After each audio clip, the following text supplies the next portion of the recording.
ఓం సాయిరామ్. మన బాబా కుటుంబ సభ్యులందరికీ నమస్తే అండి. బాబాగారి ఆశీస్సులతో మీరు ఎప్పుడూ సంతోషంగా ఆనందంగా ఉండాలని మనస్ఫూర్తిగా బాబాగారిని కోరుకుంటున్నాను.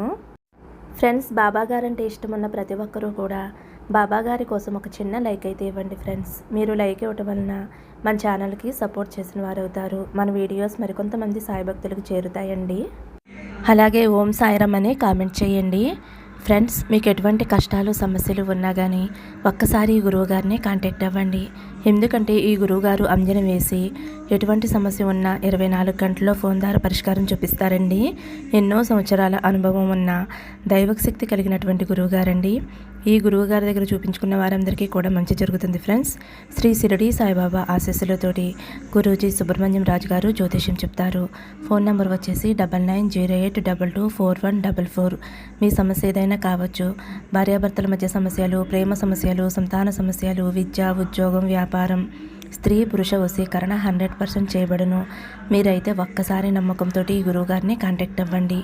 ఈ గురువుగారి దగ్గర నేను కూడా చూపించుకున్నాను ఫ్రెండ్స్. మా సమస్యలు అనేవి తీరాయి. కాబట్టి మీకు మంచి జరగాలని అయితే ఈ గురువుగారి గురించి చెబుతున్నానండి. నమ్మకంతో కాల్ చేస్తే అంతా మంచి జరుగుతుందండి. ఫ్రెండ్స్, తమ్ముళ్ళు చూశారు కదండి, 2 నెంబర్స్ ఉన్నాయి కదా. మీకు ఇష్టమైన వారిని తలుచుకొని ఒక నెంబర్ అయితే మనసులో అనుకోండి. ఫ్రెండ్స్, ఇది కేవలం జనరల్ రీడింగ్ అండి. ఎవరి పర్సనల్ రీడింగ్ అయితే కాదు. కనెక్ట్ అయిన వారు తీసుకోండి, లేదంటే బాబాగారి సందేశంలా భావించండి. ఫ్రెండ్స్, తమ్ముళ్ళు చూశారు కదండి, 2 నెంబర్లు ఉన్నాయి కదా. మీరైతే మీకు ఇష్టమైన వారిని తలుచుకుంటూ ఒక నెంబర్ మనసులో అనుకోండి. వారు మీ గురించి ఏమనుకుంటున్నారు, ఏ విధంగా ఆలోచిస్తున్నారు, వారి నుండి ఎటువంటి శుభవార్త వినబోతున్నారో అన్నీ కూడా ఈ వీడియోలో తెలుసుకుందామండి. ఇప్పటి వరకు మీ బంధం ఎలా కొనసాగింది, మీ ఇద్దరి మధ్య ఏం జరిగింది, దీని ద్వారా ఈ రీడింగ్ మీకు సరిపోతుందా లేదో అనేది తెలుస్తుంది. కాబట్టి ఇప్పుడు చూద్దామండి, మీ ఇద్దరి మధ్య ఇప్పటి పరిస్థితి ఏమిటి. మీ ఇద్దరి మధ్య ఏదో తెలియని గొడవలు అయితే జరిగాయండి. ప్రస్తుతం అయితే మీ ఇద్దరి మధ్య ఎటువంటి సంభాషణ లేదు, అంటే ఎటువంటి మాటలు లేవు. నో కాంటాక్ట్లో అయితే ఉన్నారు మీరు. ఇప్పుడు మీ ఇద్దరు, అంటే మీ భాగస్వామి లేదంటే ఆ వ్యక్తి జరిగిన గొడవలన్నీ కూడా మర్చిపోయి కొత్తగా జీవితాన్ని ప్రారంభించాలి అని అనుకుంటున్నారు. మీరు కూడా ఎక్కువగా ఈ బంధం గురించి ఆలోచిస్తున్నారు. ఈ బంధం బలపడాలి అని, మెరుగుపడాలి అని అనుకుంటున్నారు. ఈ బంధం కొనసాగాలి అని అయితే మీరు కోరుకుంటున్నారు. మీ గుండెల్లో అయితే వారు ఉన్నారు, వారి హృదయంలో మీరు ఉన్నారు. ఇప్పుడు మంచి సంబంధంగా మార్చుకోవాలి, ఈ బంధాన్ని మంచిగా సాగించాలి, కొనసాగించాలి అని మీరైతే అనుకుంటున్నారు. అలాగే వారు కూడా అనుకుంటున్నారు. ఇప్పుడైతే మనం తెలుసుకుందామండి, ఆ వ్యక్తి మీ గురించి ఏం ఆలోచిస్తున్నారు, వారి గుండెల్లో ఏముందో తెలుసుకుందాము. ఇక్కడ చాలా సానుకూల శక్తి అనేది కనిపిస్తుంది. మీరు కోరుకున్నట్లుగానే వారు కూడా మంచి పాజిటివ్గా ఆలోచిస్తున్నారు. వారి గుండెల్లో కూడా మీ గురించి చాలా సానుకూల ఆలోచనలు ఉన్నాయి. ఈ వ్యక్తి మీరు కోరుకున్నట్లుగానే ఆలోచిస్తున్నారు. ఇప్పటి వరకు ఏం జరిగినా దానిని మార్చి కొత్త ప్రారంభాన్ని ప్రారంభించాలి అనుకుంటున్నారు. చాలా కాలం నుంచి మీ గురించి వారికి ఆలోచనలు సానుకూలంగా లేవు. కానీ ఇప్పుడు ఆ వ్యక్తి మీ గురించి చాలా మంచిగా ఆలోచిస్తున్నారు. మిమ్మల్ని అర్థం చేసుకున్నారు. మీ విలువేంటో తెలుసుకున్నారు. మీరు చెప్పినవన్నీ కూడా నిజాలు అని అయితే వారు తెలుసుకున్నారు. గతంలో మీరైతే కొన్ని విషయాలు చెప్పారు, అవైతే వారికి నచ్చలేదు. కానీ ఇప్పుడైతే వారు ఆలోచించగా మీరు చెప్పిందంతా కూడా కరెక్టే అని అయితే వారు అనుకుంటున్నారు. మొత్తం మీద ఏదో పరిస్థితి గురించి అయితే మీరు వారికి చెప్పారు. మీ ఇద్దరి మధ్య బంధం అనేది దెబ్బతినింది. దెబ్బతినడం వలన మీరు ఎంత గొప్పవారో ఇప్పుడు తెలుసుకున్నారు. ఇంతకుముందు మిమ్మల్ని తప్పుగా అర్థం చేసుకున్నారు.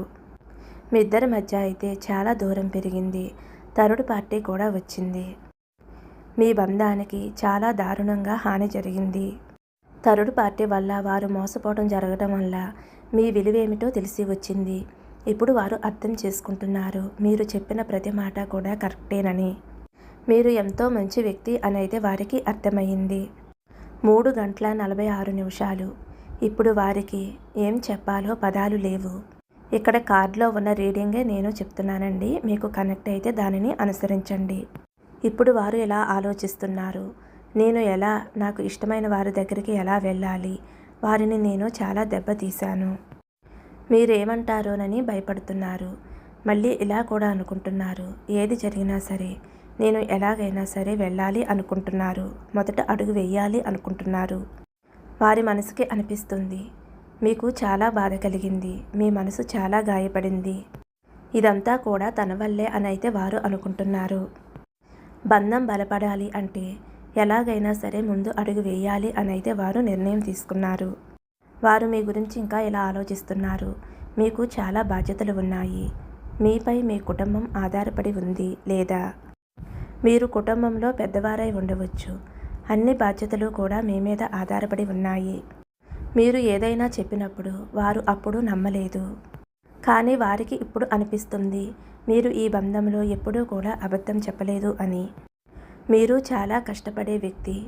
నిజంగా మీపై చాలా బాధ్యతలు ఉన్నాయి. మీరు మీ బాధ్యతలను మీ భుజాలపై మోస్తూ వాటిని నిర్వహిస్తున్నారు. ఇంకా వారు ఇలా ఆలోచిస్తున్నారు, మీరు ఎంత ఇబ్బందుల్లో ఉన్నా సరే మీ వ్యక్తిగత జీవితంలో మీరు వారితో సమయాన్ని గడిపినప్పుడు వారికి మీరు చాలా సంతోషాన్ని ఇచ్చారు. వారితో చాలా ఆనందంగా గడిపారు. వారు మిమ్మల్ని చాలా సానుకూల ఉన్న వ్యక్తిగా అయితే చూస్తున్నారు. ఒక వ్యక్తి నవ్వుతూ ఆడుతూ సంతోషంగా ఉన్నట్లు కనిపిస్తారు.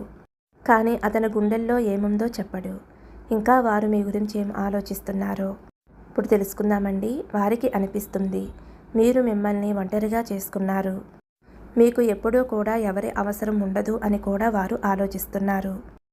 మీకు మీరే మీ సమస్యల్ని పరిష్కరించుకుంటారు అని, మీరు వారితో బంధాన్ని కొనసాగించాలి అని మీరు చాలా పట్టుదల చూపించారు. ఇప్పుడైతే వారిని మీరు దూరం పెట్టారు. ఎందుకంటే మీ మనసుకి గాయం అయ్యింది. మీ హృదయాన్ని ముక్కలయ్యేలా చేశారు వారు. ఆ వ్యక్తి మీకు విలువ ఇవ్వకపోవటం వలన మీరైతే వారిని పక్కన పెట్టారు. మీ స్వభావం అయితే ఇలా ఉంటుంది. మీరు ఎదుటి వ్యక్తి కోసం, నమ్మిన వారి కోసం చాలా చేస్తారు. కానీ వారు దానిని గుర్తించలేదు, పట్టించుకోలేదు. మీ పట్ల వారు చాలా నెగ్లెక్ట్గా ఉండేవారు. అప్పుడు మీ మనసుకి చాలా బాధ కలిగింది. ఈ సమయంలో మీరు చాలా ఎక్కువగా ఆలోచిస్తున్నారు అని అయితే వారికి అర్థమవుతుంది. వారి గురించి మీరు ఆలోచిస్తున్నారు. కలలో వారిని చూస్తున్నారు. మీరు కూడా వారి కలలోకి వస్తున్నారు అని అయితే మీరు ఆలోచిస్తున్నారు.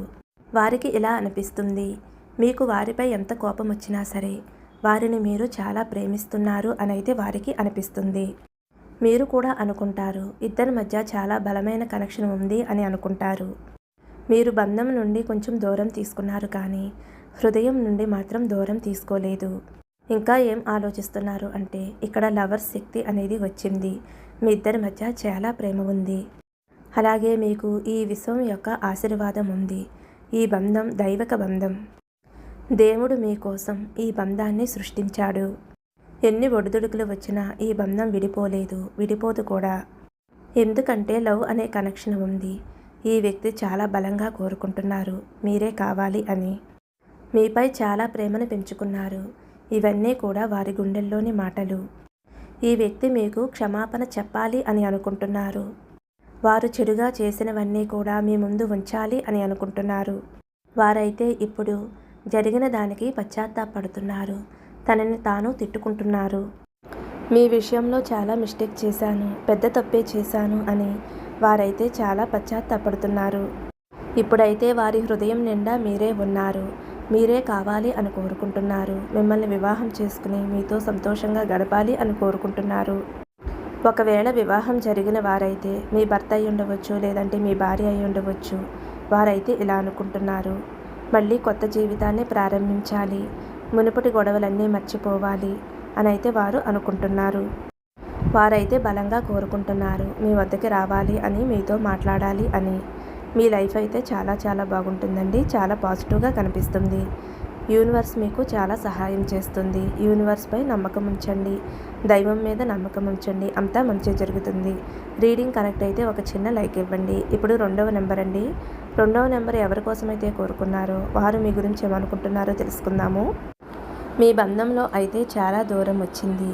చాలా బాధలు కనిపిస్తున్నాయి. కానీ ఒక పట్టుదల ఉంది. గుండెల నిండా ప్రేమ ఉంది. ఒక పట్టుదల కనెక్షన్ ఉంది. చాలామంది మీ బంధాన్ని విడదీయటానికి, ముగించటానికి ఎంతో ప్రయత్నం చేశారు. కానీ మీపై దైవ బలం ఉంది. మీరు దేవుడు సృష్టించిన బంధాలు. మీరు ఈ భూమి మీద జన్మించినప్పుడే ఆశీర్వాదాల రూపంతో అందినవి. దేవుని యొక్క బహుమతి. దానిని ఎవరూ కూడా మీ నుండి తీసుకోలేరు. కానీ మీ మధ్యలో అయితే చాలా బాధలు వచ్చాయి, చాలా కష్టాలు పడ్డారు. మీ బంధాన్ని కొనసాగించడానికి చాలా ఇబ్బంది పడుతున్నారు. అంటే మీరు ఇప్పుడు చాలా బాధలో ఉన్నారు. మీ పర్సన్ కూడా బాధలోనే ఉన్నారు. మీ బంధం వల్ల మీరు చాలా బాధపడ్డారు. నేను ఇప్పుడు చెప్పిన విషయాలు కార్డుల ద్వారా చెప్పినవి. మీకు కనెక్ట్ అయితేనే అనుసరించండి. మీ ప్రస్తుత పరిస్థితి ఈ వ్యక్తితో ఈ విధంగా ఉంటే ఈ రీడింగ్ మీకోసమే. అంటే మీ ఇద్దరి మధ్య చాలా చెడు జరిగింది. ఒకరికి ఒకరు చెడుగా ఆలోచించారు. కానీ ఇప్పటికీ కూడా బంధం అనేది కొనసాగుతూ ఉంది. అందుకే మీరు ఈ వీడియోని ఆ వ్యక్తి కోసం వింటున్నారు. ఆ వ్యక్తి అయితే ప్రస్తుతం మీ గురించి ఏం ఆలోచిస్తున్నారో తెలుసుకుందాము. ఆ వ్యక్తి అయితే మీ గురించే ఆలోచిస్తున్నారు. మీలో మార్పు కోరుకుంటున్నారు. మీకు ఇక్కడ పెళ్ళై ఉండవచ్చు, కుటుంబం కూడా ఉండవచ్చు, జాయింట్ ఫ్యామిలీ అయి ఉండవచ్చు. చాలామంది ఒకే కుటుంబంలో ఉంటారు. కానీ మీకు మీ కుటుంబంతో చాలా చెడుగా అయితే సాగుతుంది. మీరైతే మీ భాగస్వామితోటి విడిగా ఉండాలి అని కోరుకుంటున్నారు. అంటే కుటుంబానికి దూరంగా ఉండాలి అని కోరుకుంటున్నారు. వారైతే కుటుంబంతో కలిసి ఉండాలి అని అనుకుంటున్నారు. ఎటువంటి పరిస్థితులు ఉన్నా వాటిని మార్చాలి అనుకుంటున్నారు. మీరైతే ఇలా అనుకుంటున్నారు. మీరు కుటుంబం నుండి వేరుకు పడకపోతే గనక వారి నుండి విడాకులు కోరుకుంటున్నారు. కానీ మీరైతే ఆవేశపడుతున్నారు. ఈ తొందరపాటు అనేది అంత మంచిది కాదు. వారు మీ గురించి ఏం ఆలోచిస్తున్నారో తెలుసుకోండి. మీరైతే మీ భాగస్వామితోటి మాట్లాడటం మానేశారు. మీరు ఈ వీడియోని ఎవరి కోసమైతే వింటున్నారో వారితో అయితే మీరు ఏమాత్రం మాట్లాడటం లేదు. మీరైతే మీ భాగస్వామితో స్పష్టంగా చెప్పారు, నేను కోరుకున్నది చెయ్యండి అని. లేదంటే మీరు సైలెంట్ అయిపోయారు. అంటే మీరు మీ పర్సన్ని వదిలేశారు అని అర్థం కాదు. వారైతే ఇలా అనుకుంటున్నారు, మీరు అనవసరమైన విషయాలను సృష్టించారు. ఎవరో చెప్పిన మాటలు విని మీరైతే ఇలా మాట్లాడుతున్నారు అని, మీరైతే వారి మాయలో ఉండిపోయారు అని, తప్పుగా చేస్తున్నారు అని, తప్పుగా మాట్లాడుతున్నారు అని, మీ నిర్ణయం అన్నది ఏమాత్రం కరెక్ట్ కాదు అని అయితే ప్రస్తుతం మీ భాగస్వామి మీ గురించి ఈ విధంగా ఆలోచిస్తున్నారు. ఇంకా వారు ఈ విధంగా అనుకుంటున్నారు, మీరు కేవలం మీ గురించి మాత్రమే ఆలోచిస్తున్నారు అని, సొంత ఊహల్లో ఉన్నారు అని, ఎవరి మాట కూడా వినటం లేదు అని, మీరు చెప్పేదే మీరు చేసేదే మీకు సరైనదిగా అనిపిస్తుంది అని అయితే మీ భాగస్వామి మీ గురించి ఈ విధంగా అనుకుంటున్నారు. మీరైతే చాలా పట్టుదలగా ఉన్నారు అని, మీ పట్టుదల సంకటంలోకి నెట్టివేస్తుంది అని, చెడు జరుగుతుందేమోనని వారు అనుకుంటున్నారు. ఇంకా వారు ఏమనుకుంటున్నారంటే మీరు మంచివారే అని, మీకు ఎవరో చెప్పుడు మాటలు చెప్పడం వలనే మీరు ఇలా మాట్లాడుతున్నారు అని, డైవర్స్ వరకు కూడా వచ్చారు అని అయితే వారు అనుకుంటున్నారు. ఇదైతే మీ నిర్ణయం కాదు అని, మీ కుటుంబ సభ్యులు కావచ్చు, అంటే మీ పేరెంట్స్ కానీ లేదంటే మీ బంధువుల్లో ఎవరైనా కావచ్చు, మిమ్మల్ని అయితే మీతోటి ఇలా మాట్లాడిస్తున్నారు అని, మీ ఆలోచనలు అయితే ఇవి కాదు అని, వారిని కుటుంబం నుంచి బయటికి వచ్చేయాలి అని మీరు కోరుకుంటున్నారు అని, ఈ నిర్ణయాలన్నీ కూడా మీవి కాదు అని అయితే వారు అనుకుంటున్నారు. ఎందుకంటే మీరు మంచివారే. కుటుంబం నుంచి మీ పర్సన్ని అంటే మీ భాగస్వామిని బయటికి వచ్చేయాలి అని అయితే మీరు ఇప్పటి వరకు అనుకోలేదు. కానీ ఎవరో చెప్పిన మాటలు వినటం వలన మీరు ఇలా మాట్లాడుతున్నారు అని, డైవర్స్ తీసుకోవాలి అంటున్నారు అని వారైతే మీ గురించి అనుకుంటున్నారు. కానీ ఇక్కడైతే తప్పు మీదే కనిపిస్తుందండి. ఎందుకంటే ఎవరో చెప్పిన మాటలు విని భాగస్వామిని దూరం చేసుకోకూడదండి. విడాకులు తీసుకోకండి. ఎందుకంటే ఒక్కసారి విడాకులు తీసుకుంటే మళ్ళీ మీరు జీవితాంతం వారిని కలవలేరు, విడిపోతారు. ఒక్కసారి మీ పిల్లల గురించి ఆలోచించండి. ఉమ్మడి కుటుంబం దొరకడం చాలా అదృష్టమండి. ఎందుకంటే పెద్దవాళ్ళ సపోర్ట్ అనేది మనకి ఉంటుంది. మన పిల్లలకు కూడా మంచి సపోర్ట్గా ఉంటారు. కాబట్టి మీరు దీనిని ఆలోచించండి. వాళ్ళు ఏదైనా ఒక మాట అన్నా సరే వాళ్ళు మన మంచి కోసమే అంటారు. మనం చిన్నవాళ్ళం కదా అని ఒక మాట చెప్తారు. అంతేకాని మన మీద ఏదో కోపంతోనూ ద్వేషంతోనూ అయితే మనల్ని తిట్టరు కదండి. ఎప్పుడూ కూడా కొడుకు కోళ్ళు కలిసి ఉండాలనే కోరుకుంటారు. కుటుంబానికి మంచి సపోర్టుగా ఉండాలి అని అయితే వారు అనుకుంటారు. కాబట్టి ఎవరో చెప్పిన మాటలు విని మీరు తప్పుడు నిర్ణయం అయితే తీసుకోకండి. మీరు కొంచెం మీ భాగస్వామిని అర్థం చేసుకోండి. ఎందుకంటే చిన్నప్పటి నుంచి కూడా తల్లిదండ్రులు పెంచడం వలన వారి మీద ప్రేమ అనేది ఉంటుందండి. కాబట్టి వారిని వదిలి బయటికి రావాలి అంటే వారికి కొంచెం సమయం పడుతుంది. ఆ సమయం వచ్చే వరకు మీరు కొంచెం వెయిట్ చేయండి. మీ భాగస్వామి పేరెంట్స్ వల్ల మీరు నిజంగానే బాధపడుతూ ఉంటే కనుక తప్పకుండా మీరు నమ్ముకున్న దైవం మీకు సహాయం చేస్తుందండి. ఎందుకంటే మనం నమ్ముకున్న భగవంతుడు మనం బాధపడుతూ ఉంటే చూస్తూ ఊరుకోడండి. తప్పకుండా మీ భాగస్వామిలో మార్పు వచ్చేలా చేసి మిమ్మల్ని బయటికి వెళ్ళేలా చేస్తారండి. అంటే మీరు కోరుకున్నట్లుగానే మీ భర్త, మీరు, మీ పిల్లలు సపరేట్‌గా ఫ్యామిలీ ఏర్పాటు చేసుకునే విధంగా ఆ భగవంతుడే మీకు దారి చూపిస్తాడు. అప్పటి వరకు కొంచెం ఓపిక పట్టండి. డైవర్స్ వరకు వెళ్ళకండి.